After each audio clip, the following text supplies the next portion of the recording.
morning. So, mag-aalmusal po tayo. Dito po ako bumili ng chicken, fried chicken. Mura lang.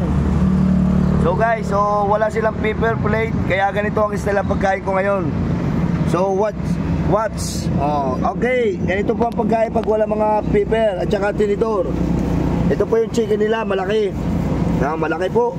Hindi na po lugi sa 20 pesos. So ang init nga po. Ganito po ang pagkain niyan. Siyempre may ketchup. Ketchupan muna po natin.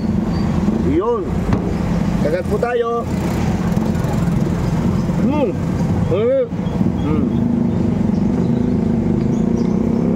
Tapos kagat po tayo.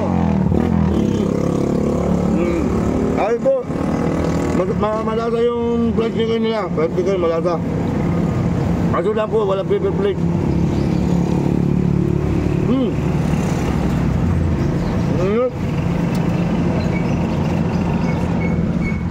Guys, malaki po yung chicken nila, malaki.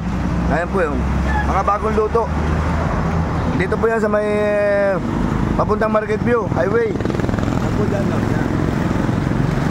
Kaya shoutout kay ate. Yan. Nahihiya pa.